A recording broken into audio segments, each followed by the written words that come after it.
Advanced English Acquisition. And today, AEA introduces you to thinking in English.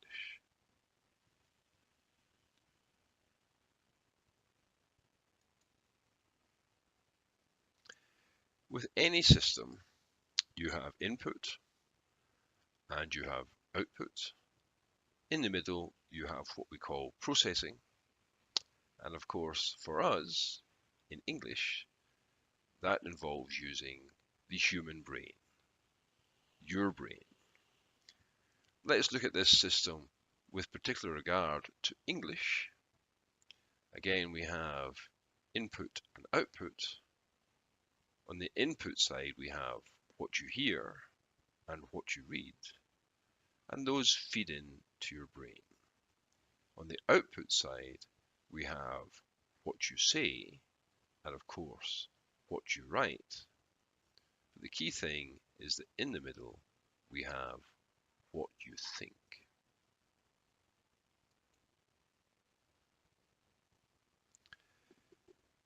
Being able to think in English means not having to translate in and out of your own language. This means you can improve your ability to talk and your ability to listen and understand.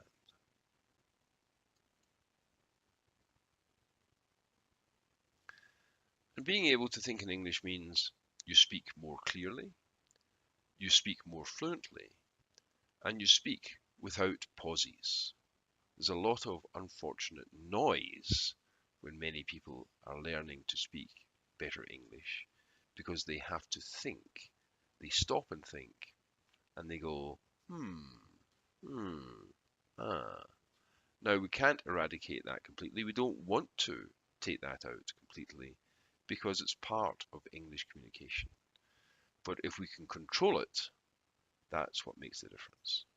So you speak more clearly, you speak more fluently, and you speak with fewer pauses.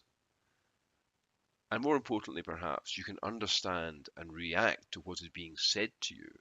You can react faster. And so you can start to enjoy conversational English.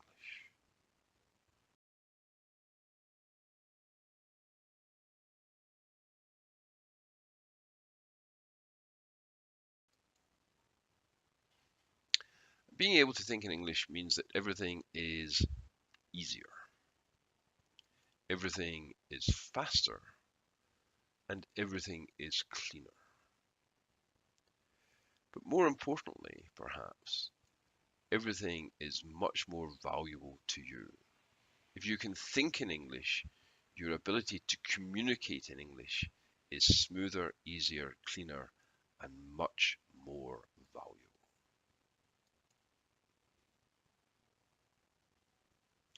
And of course, AEA can help you to learn how to think in English. And that's what this video is all about. But in fact, you can already think in English to some extent. If I come up to you and say hello, you will probably immediately say hello back to me. You won't have to translate hello into your own language, decide what you would say in your own language and then translate that into English. If I say hello to you, you will normally turn around and say hello back to me. That is the very beginning of thinking in English. So let's have some fun with English. Let's have some fun with the whole idea of thinking in English. And this is phase one. There are 5 phases in learning how to think in English. We start off very simply with phase 1. Right at the beginning, you talk to yourself out loud at first. But then you speak to yourself more and more quietly until no one else can hear you. And what you say is, how would I say that in English? How would I say that in English? And then you reply to yourself, I would say something. So let's practice saying this loudly at first and then getting quieter and quieter. How would I say that in English? How would I say that in English? How would I say that in English? How would I say that in English? How would I say that in English? How would I say that in English? And then you say, I would say something. And now let's look at those somethings. Here's example 1. How would I say that in English? I would say a teddy bear. You might call it a toy bear, a child's toy, it doesn't matter. In English, we would normally call this a teddy bear. So you ask yourself the question very quietly, how would I say that in English? I would say a teddy bear. Let's try another example. How would I say that in English? I would say a sofa. How would I say that in English? I would say a sofa. So let's try another example. Here's example 3. How would I say that in English? I would say the teddy bear is on the sofa. The teddy bear is on the sofa. How would I say that in English? I would say the teddy bear is on the sofa. Very simple. And that's the key thing here, is to keep things as simple as possible. So let's try another example. How would I say that in English? I would say, well, that's a bit of a small image there, so let's make it a little bit bigger and a little bit easier. How would I say that in English? I would say a smile. Or, if we're feeling confident, if we're feeling adventurous, we might say a beautiful smile. How would I say that in English? I would say a beautiful smile. Let's try a few more. How would I say that in English? I would say a young girl.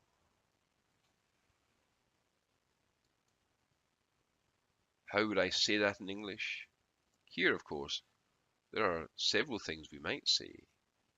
How would I say that in English? I would say a teardrop. Or you might say, how would I say that in English? I would say crying. But again, if you're feeling more confident, you might say, I would say a woman crying.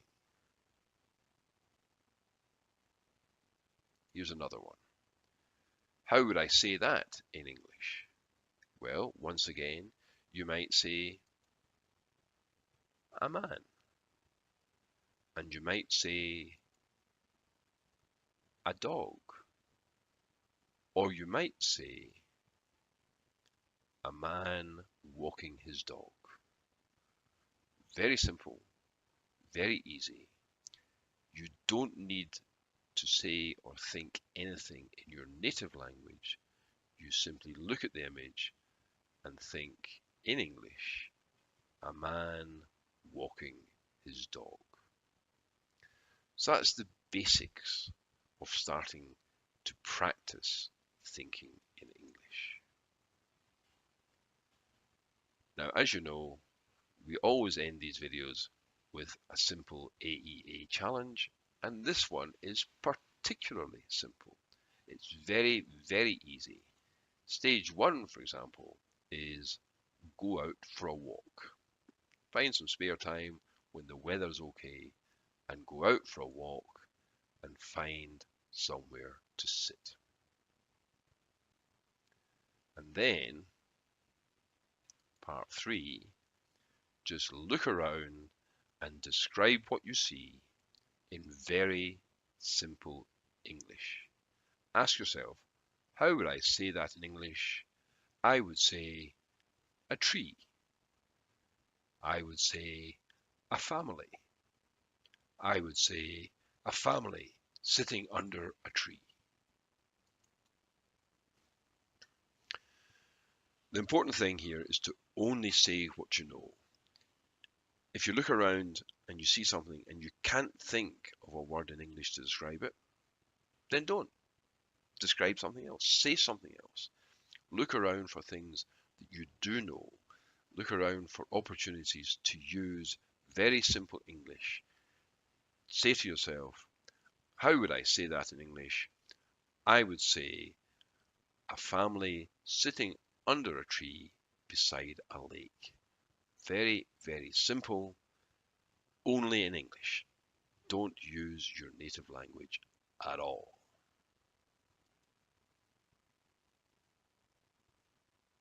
So, this is the beginning of thinking in English. This is how to start practicing thinking in English. But this is only phase 1. So remember, keep it very simple. Try not to use your native language in your head at all during this exercise. And describe things you see, not actions, not yet. We can do that in phase 2 and phase 3. But for phase 1, just look around, describe things you see, not actions and activities. So, the great thing about this is you can do this almost anywhere. What other situations could I try this in? You could try it at work. You have 10 minutes break at work. Just stop, pause, look around, and describe what you see. A colleague, a phone, a filing cabinet.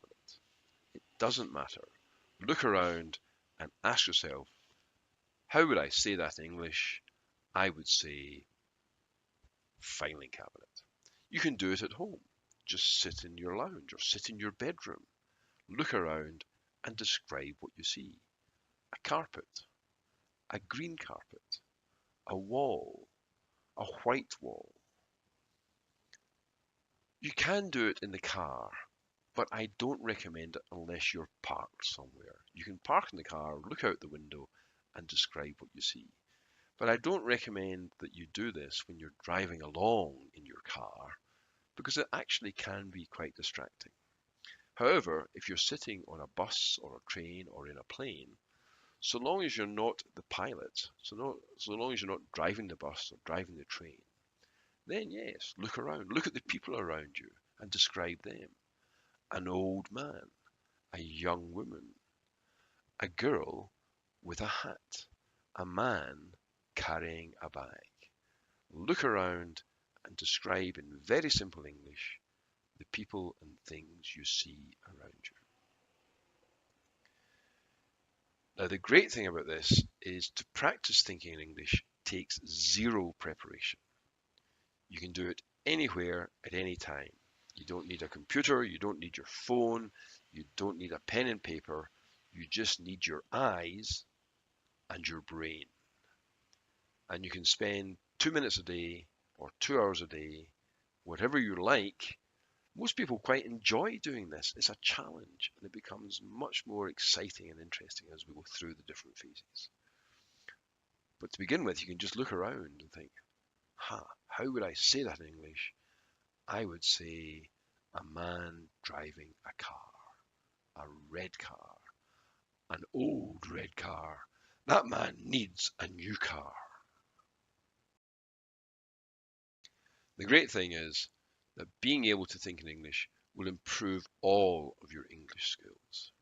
Being able to think in English makes reading easier. It makes writing so much easier. It makes listening a lot easier. And of course, it makes your ability to talk in English, your speaking skills, much better, much faster, much cleaner, much more fluent. And of course, it's designed to help your thinking in English, the fifth key skill. If you can think in English, you will improve all your English skills.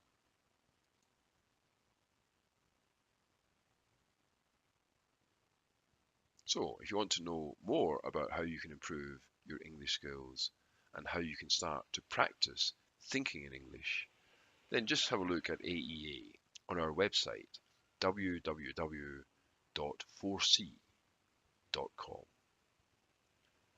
I'll be back in a few weeks with some more challenges to help you practice thinking in English.